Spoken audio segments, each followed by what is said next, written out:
Good evening parents, అందరికీ శుభ సాయంత్రం. ఈరోజు ఇక్కడికి పిలిచినందుకు చాలా థ్యాంక్స్ సార్. చిన్నప్పుడు శిశుమందిర్ స్కూల్లో చదివాను. ఓకే. అప్పుడు ఇట్లాంటి యాన్యువల్ డే ఉండేది సార్. ఓకే. ఇప్పుడు మా పాప కార్పొరేట్ స్కూల్లో చదువుతుంది. పేరెంట్స్ మీటింగ్కి వెళ్ళిన తర్వాత, ఈవెంట్కి వెళ్ళిన తర్వాత పిల్లలు డాన్స్ చేస్తారు, తర్వాత భోజనం పెట్టి వెళ్ళిపోమంటారు సార్. But I never involve this kinds of నా ఇన్వాల్వ్మెంట్. నర్సరీ పిల్లలు, ఎల్కేజీ పిల్లలు, ప్రతి పిల్లలు కూడా పార్టిసిపేట్ చేశారు. ముందుగా ఈ స్టేజ్ మీద పర్ఫార్మ్ చేస్తున్న చిన్న పిల్లలకి నా ఆశీస్సులు, శుభాకాంక్షలు. అట్ ద సేమ్ టైం ప్రత్యేకంగా పద్యాలు చెప్పినటువంటి ధరణి ఇచ్చిన పాప సార్, విద్య చరణ్య, చాలా 4th క్లాస్ వాళ్ళు. ఇవి నేను చిన్నప్పుడు మా స్కూల్లో విన్నాను సార్, మళ్ళీ కనపడలేదు, వినట్లేదు. సో వెరీ థ్యాంక్ యూ చెప్పినందుకు.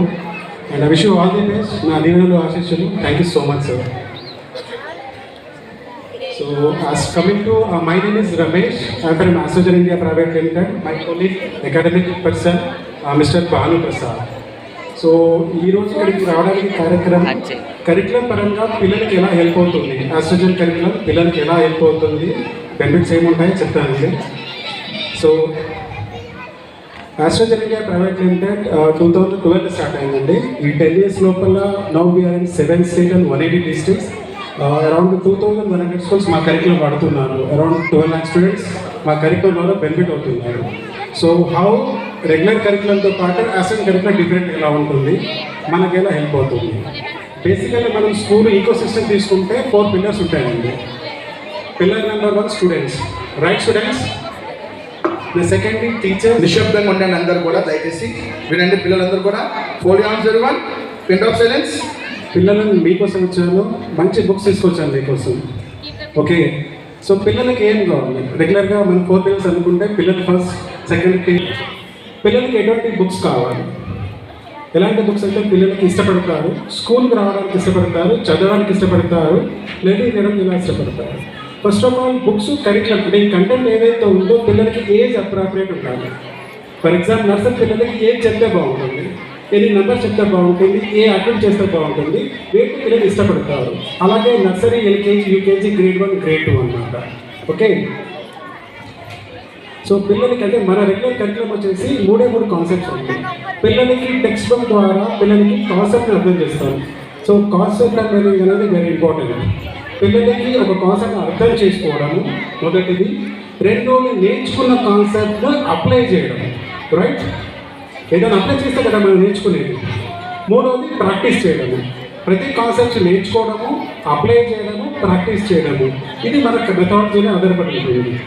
ఓకే. సెమిస్టర్ మోడల్ ఉంటాయి. సెమిస్టర్లో ఓన్లీ 3 books మాత్రమే ఉంటాయి.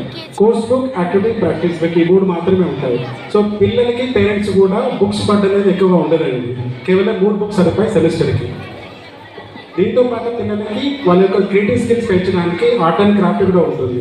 ఏదైతే పిల్లలు రెగ్యులర్ సిలబస్ లోపల కాన్సెప్ట్ నేర్చుకుంటారో వాటిని ఒక క్రాఫ్ట్ ద్వారా, ఒక ఆర్ట్ అండ్ క్రాఫ్ట్ ద్వారా పిల్లలు ఒక క్రాఫ్ట్ తయారు చేస్తారనమాట.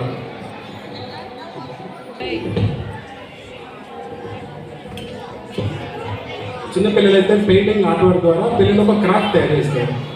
ఇది పిల్లలకు వచ్చేసి ఫైన్ మోటార్ స్కిల్స్, పిల్లలకి thinking skill, critical thinking skills పెంచడానికి ఉపయోగపడుతుంది. అదే ప్రైమరీకి వచ్చేసి మనకు టెక్నాలజీ కూడా ఇన్వాల్వ్మెంట్ అవుతుంది. గ్రేడ్ 1 to grade 5 వరకు కంప్యూటర్ జిగ్తో ప్రాబ్లమ్ సాల్వింగ్ ఒక కొత్తగా ఇంట్రొడ్యూస్ చేశాను. ఇది పిల్లలకు వచ్చేసి రెగ్యులర్ కరికులం పిల్లలకు ఉంటుంది. టీచర్కి వచ్చేసి బేసిక్గా టీచర్కి వచ్చేసి 3 సమస్యలు ఉంటాయండి. ఒకటి అకాడమిక్ అన్ని ప్లాన్ చేయడము, ఇంప్లిమెంట్ చేయడము, ఎగ్జామ్ కండక్ట్ చేయడము, రిజల్ట్ పెట్టడము. సో ప్లానింగ్ వచ్చేసి మనకి లెసన్ ప్లాన్ ఇస్తాము. సో టీచర్కి టోటల్ అకాడమిక్ లోపల, ఇయర్ లోపల ఏ మంత్లో ఏ లెసన్ చెప్పాలి, ఏ వీక్లో చెప్పాలి, ఏ డే చెప్పాలి, క్లియర్ లెసన్ ప్లాన్ ఉంటుంది. సో దట్ రెగ్యులర్ టీచింగ్ కాకుండా, అంటే ఫర్ ఎగ్జాంపుల్ లాస్ట్ ఇయర్లో ఒక ఎడిషన్ చెప్పాను, ఇయర్ అదే ఎడిషన్ కాకుండా అదే ఎడిషన్లో కొత్త టెక్నిక్ చెప్పడం, పిల్లలు ఎంగేజ్ చేయాలి. ఫర్ ఎగ్జాంపుల్ డే 1 ఒక లెసన్ స్టార్ట్ చేశానండి నేను. ఆ రోజు లెసన్ చెప్పిన తర్వాత డే 2 ఒక యాక్టివిటీ చేపిస్తాను, ఒక క్లాస్ కార్డ్ ద్వారా, స్టోరీ కార్డ్ ద్వారా. డే 3 రోజు నేను ఒక ల్యాబ్ తీసుకెళ్ళి పిల్లలకి అదే లెసన్ని యానిమేషన్ వీడియోలో చూపిస్తాను.